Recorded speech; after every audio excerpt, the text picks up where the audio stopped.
Bienvenue dans cette minute utile du musicien, les amis. On va répondre à une question de Timothée.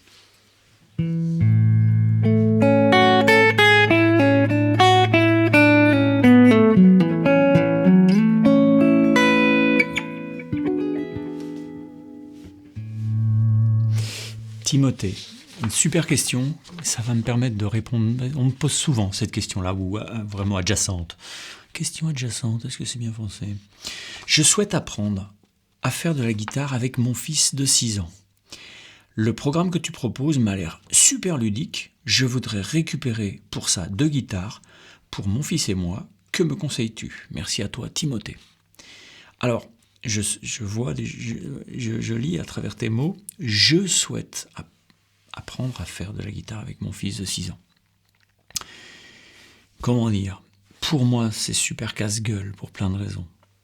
J'enseigne la guitare depuis toujours, parce que je l'ai fait professionnellement à partir du moment où j'ai eu l'âge de le faire professionnellement, mais je l'ai toujours fait. Avant, je donnais des cours à mes copains qui avaient un peu plus de retard que moi, parce que j'avais bossé un peu plus, mais franchement, je n'étais pas bien meilleur qu'eux. Et je l'ai fait à tout âge. Depuis mes 10-12 ans, je l'ai fait, et avant, j'avais mon petit frère qui avait 2 ans de moins, il fallait que j'enseigne à mon petit frère, parce que mon père voulait que je lui apprenne. Mais j'ai jamais appris à mes enfants. Je sais faire pourtant, hein. Mais je pense que c'est assez casse-gueule parce qu'il y a un très fort risque de le dégoûter.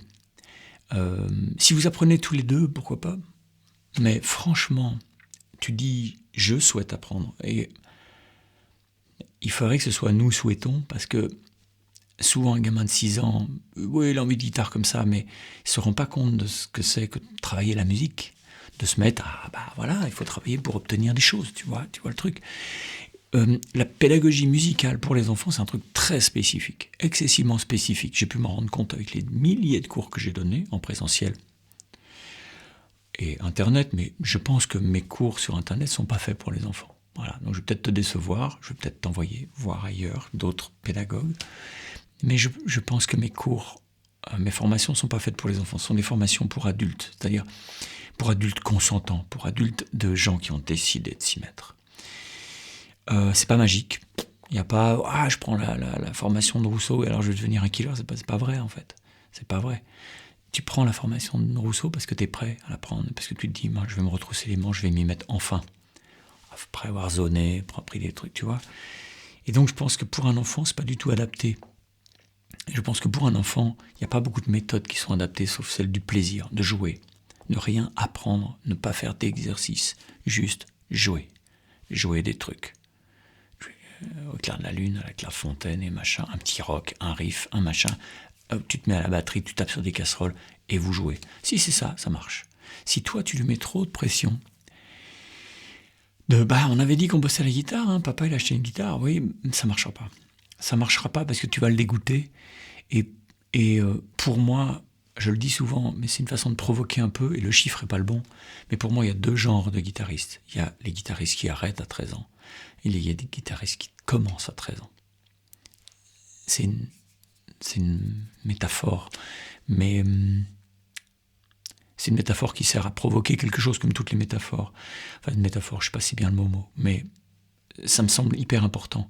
Il y a ceux en qui leurs parents ont placé trop d'espoir, Moi, ce que je pense, c'est que quand un gamin veut faire de la guitare, il vaut mieux lui faire prendre des cours avec un mec dont c'est le métier, parce qu'il sera détaché de toutes les attentes que toi, tu as de lui.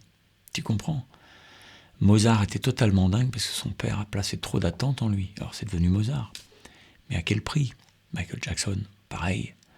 Tu comprends ? Le but, c'est pas d'en fabriquer des bêtes de foire ou des monstres. Je sais que ton propos n'est pas là. Hein. C'est plus de partager quelque chose avec ton enfant. Ça, c'est intéressant. Mais prenez des cours tous les deux. Mais il ne faut pas que toi, tu sois le daron. Je sais que le fils de Coltrane joue du saxophone. Mais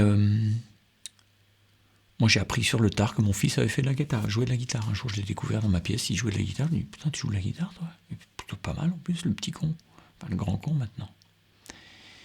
Et je pense que c'est hyper important de leur laisser cette liberté et de ne pas placer en eux un peu des rêves que nous, on a eus. Tu comprends ? On ne peut pas être coach de son enfant. Moi, je trouve que c'est dangereux. Pourquoi pas, hein ? L'expérience dit que ça peut marcher dans certains cas. Mais ça peut être parfois au détriment déjà de l'amour qu'il y a entre les deux personnes, le parent et l'enfant. Ça peut en pâtir, je trouve. Et puis surtout, être un coach de son enfant, ça veut dire le pousser dans un sens. Alors que notre rôle de parent, c'est de le pousser dans son sens, de le dire « Vas-y, prends confiance, t'as envie de faire de la gratte, va avec ce monsieur là-bas, te faire de la gratte, il est super sympa. T'as envie de faire du poney, yes, tu vois ce poney, monte dessus. Get up. » Voilà, c'est tout ce que...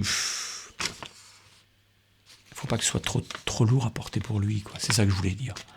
Après, si jamais vous y arrivez tous les deux, ce sera peut-être que tu t'y seras bien pris pour surtout pas le charger. C'est mon conseil. Bon, bye bye. Ciao.